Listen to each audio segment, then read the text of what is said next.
Hello and welcome back to Tech Day's 10-minute IT Jams. I'm Tech Day's Managing Editor and today we are back with Enghouse Interactive.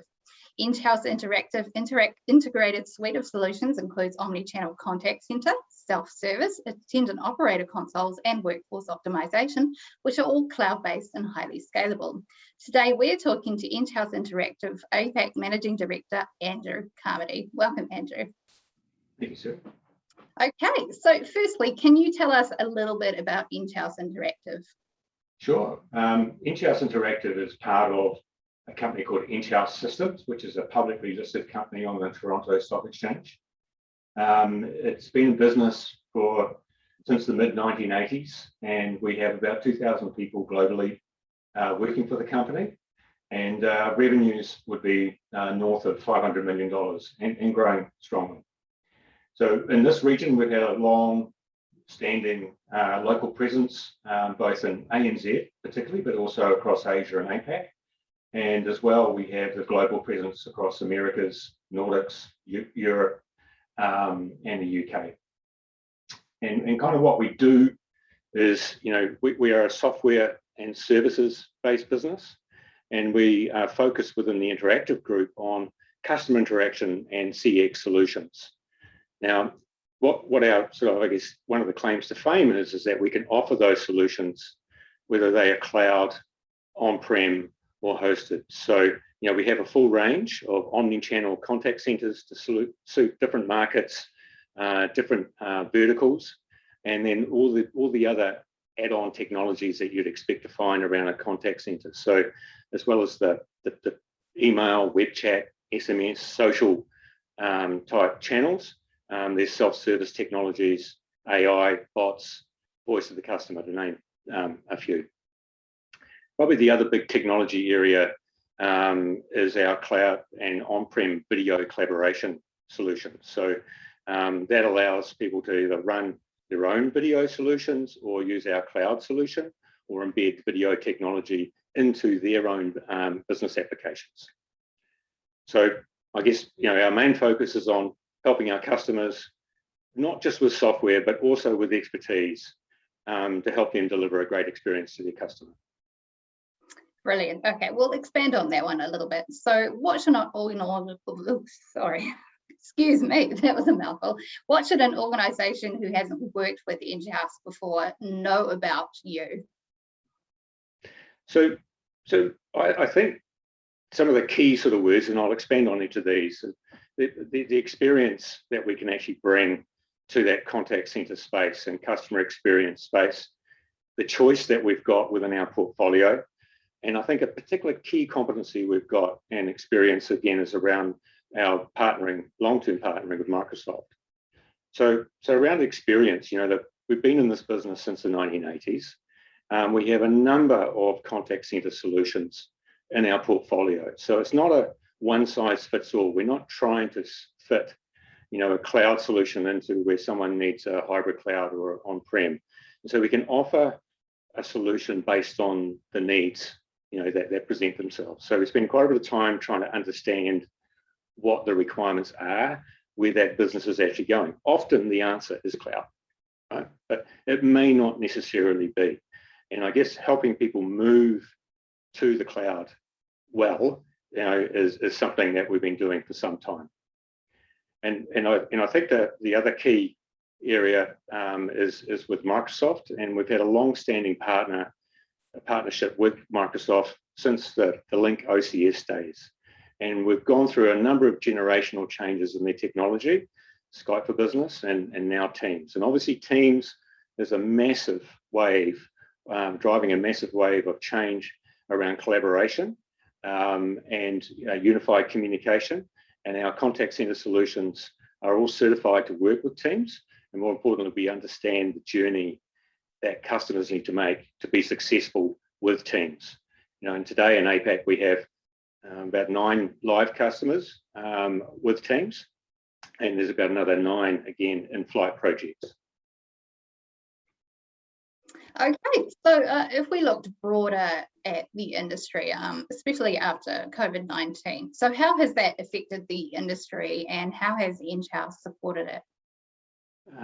Probably how it hasn't impact might be a shorter answer, but there's probably three phases to the answer. So in the beginning, and certainly in terms of this time last year, we were thrown into complete, just act now mode. It was really react to the lockdowns, work with our customers and our partners to help them shift, significant parts of their business into work from home mode, and sort of just cope with that initial massive change. So it was really about helping them rapidly sort of move to that, what became, the then normal, and remote agents.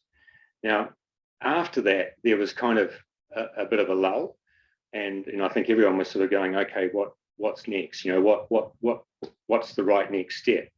And this is really where we're working with customers now to not just operate in that mode, but actually excel and thrive in that mode. So really that's about now taking that next layer on the cake to kind of probably go back and fix some of the things that were done in haste and actually do it properly, but also then to start bringing in some of the other technologies that are now kind of becoming expected from an ability to deliver a personalized experience, right? So people are expecting to be able to do more self-help on their website through, and not necessarily need the help of an agent.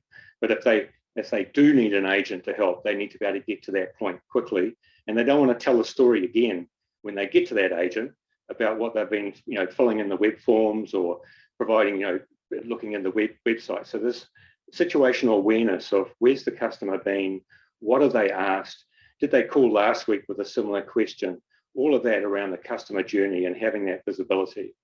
And then adding perhaps channels. I think web chat's certainly grown as a channel over the, accelerated by COVID. And I think the other part of it is actually adding in, context to that conversation, which is making sure that the agent is integrated into the CRM and can see what's happened with that customer inside their business while they're dealing with them. So, integration, I'd say, adding bots, that's starting.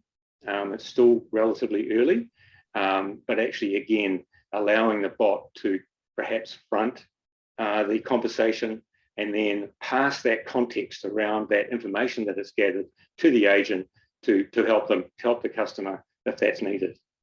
And I think probably the last thought is around agent well-being. So, we've all talked about, the work from home. Many people are thriving in that environment, but it does disconnect people, and it's not easy for, I guess, management and supervisors always to kind of see what's going on. We're all working in our own little places. So, agent well-being, smarter use of the video technology and video collaboration tools to kind of check in, to kind of keep connected and sort of work around, with the team so that they're not isolated. And I guess the supervisors and managers are conscious of if there are people with issues and challenges from a wellbeing point of view that they can be addressed.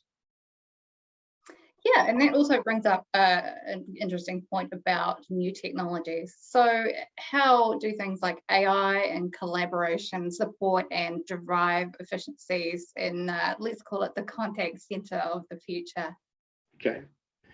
Yeah, well, it's rapidly evolving, and AI is having, I think, a significant effect across the IT landscape, but particularly in the contact center and customer experience domain.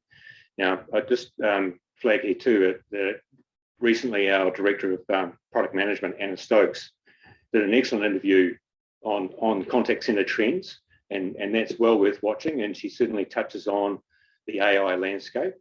But in terms of, I guess, my perspective and the perspective we get from our partners and our customers is that the realization is there that there's an enormous amount of information and data in the interactions that are happening within a contact center. What no one's got is the time to actually sit there and listen to every call recording, or the time to review the transcripts. So AI can actually do that. and actually be a very significant force for kind of sifting out the kind of what's actually happening, what are the trends that are going on, what are the pain points that customers are consistently raising in their calls, that if they're dealing with, you know, across 50 or 60 different agents or even 20 different agents, you may not see the pattern. AI can help you see the pattern and then work out what you need to do. And I think that there's a number of generations of bots there that are focused on the customer side, actually deflecting calls away from agents and actually providing, you know, customers with the ability to kind of interact with the bot and get the answer they need, probably more quickly and more painlessly. But also bots for the agent themselves, helper bots, to actually help guide them through a conversation, suggest answers, provide kind of next steps to the agent to help ensure a more consistent, more effective conversation interaction. And I think what we're seeing is a number of customers are now starting to look to use AI technologies around where are the pain points in my customers' journeys. So they're analyzing, you know, thousands of call recordings, looking at categorizing those and understanding which ones went well, which ones didn't. Is there a pattern? How do we actually use that to drive improvement in the contact center? And I think that's a significant driver of improvement and change. Yeah, absolutely. So we've talked a lot about customers, but I guess my final question is about your partner landscape. So how has that changed significantly in the last 12 months? The landscape is always relatively fluid, you know, it's but COVID's given it a shove. And I think, you know, again, initially, just as I talked about that sort of initial impact, many of our from COVID, many of our partners, that was a 9-10 month work program, you know, that they executed in several months. And so I think the issue for much of the partner community is as they're coming out of that, again, reactionary pose, is actually sitting down and helping customers frame the strategy for the next year, 2-3 year period. And so the partners we're dealing with are still the partners we were dealing with pre-COVID, but there's a different idea around what the next steps are, right? And it is about using technology in a smart way to enable, you know, this better customer experience. And I think that we're all learning, and I think you know, the ecosystem has been surprisingly resilient, which is great. You know, so really, I think that we've joined a few new partners in the last 12 months. You know, we're happy to continue to work with our ecosystem as it stands, but you know, that will morph and grow. So please contact us if you want to have a conversation. We're here and sort of ready to talk.